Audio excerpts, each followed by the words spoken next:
বেশি নিলে পিটন আর ভাড়া 301 টাকা বেশি হলে আমরা মানবো না, 300 টাকায় করতে হবে। তাহলে আপনারা কেন ভাড়া ঠিক না করে এই মালটা রাখেন? এরা বলতেছেন যখন ওরা আলু রাখে তখন তো ওরা ভাড়া তো মেটাই নেই।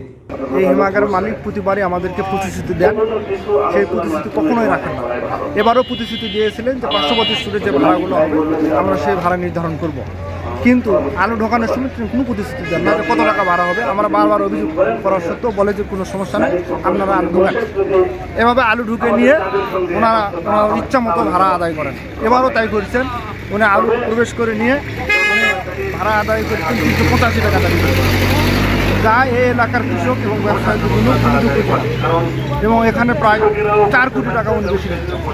এখানে আলু ধারণ ক্ষমতা 3 লক্ষ বস্তা, অথচ উনি আলু ঢুকাইছেন প্রায় 4 লাখ বস্তা। তাহলে 85 টাকা বৃদ্ধি হলো প্রায় 4 কোটি টাকা। এভাবেই সে প্রতি বছরে এই কাজটা করেন। এখানে উনি কিছু লোন দেন আর ব্যবসায়ীদের কেনার জন্য, আলু কেনার জন্য, এবং কৃষকদেরকে দেন। সেই লোনে উনি 22% সুদ আদায় করেন। অথচ বাংলাদেশের কোথাও কোনো জায়গায় কোনো ব্যাংক কোনো বিমা কোথাও নাই 22%। অন্যান্য স্টোরে লোন দেয়, সেখানেও তারা 15% সুদ আদায় করে, অথচ এখানে 22%। এই যে প্রতিবাদগুলো আমরা করছি, এখানে একটা ফ্যান চালাই, সেই ফ্যানের গত বছরে যা নিয়েছে তার থেকে আবার 1 টাকা বাড়িয়ে দিচ্ছে, তাহলে 4 লক্ষ বস্তা প্রায় 4 লক্ষ টাকা বাড়িয়ে। এই যে অতিরিক্ত আবার ক্যাপাসিটি ধারণ ক্ষমতা অধিক আলু নিয়ে গেলেন, এই আলুগুলো আবার নিয়ে আসবে, এই নিয়ে আসলে ক্ষতিগ্রস্ত হবে কৃষক এবং ব্যবসায়ীরা। এই ক্ষতিপূরণকে দিতে আমরা তার ক্ষতিপূরণ দাবি করেছি।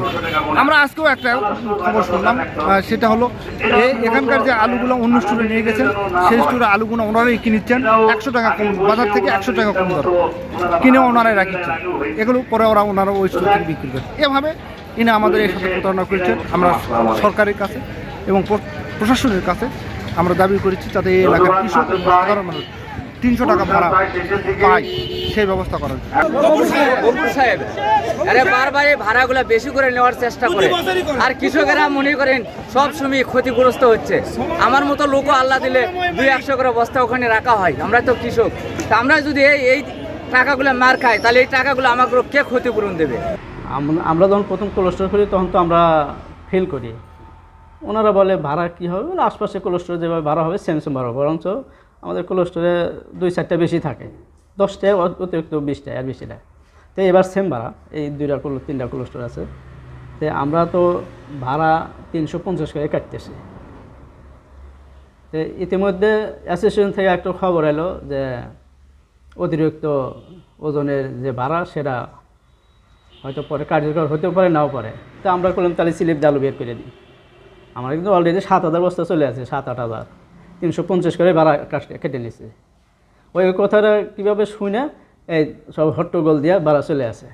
দেখেন আমার পেপারস দেখেন, এবং এরা আমরা কার্যকর করেছি না। এখানে 385 থাকলেও আমরা কিন্তু এরা কাটিচ্ছি না, আমরা 350 করে ভাড়া কাটতেছি। আচ্ছা, আর ওনারা হয়তো 350 করে কাটছে। জি 350। কিন্তু আমরা স্লিপ দেখতে পেলাম যে আপনাদের কাছে, আপনাদের এখানে 240 টাকা স্লিপ কেটে তারা মাল বের করছে, এরকম আমাদের ডকুমেন্টস আছে। এখানে কমটা কেন? হ্যাঁ, আমাদের ডকুমেন্টস হিসেবে আলু রাখছে, এরকম একটা ডকুমেন্টস আছে আমাদের কাছে, যিনি 240 টাকা প্রতি বস্তা। না, ওইরকম ডকুমেন্টস আমাদের ডকুমেন্টস দেখেন, এটা দেখা যাবে নি। এই যে আমরা 8,000 বস্তায় দিয়ে দেখেন ভাড়া কত লেখা আছে, দেখা যাচ্ছে।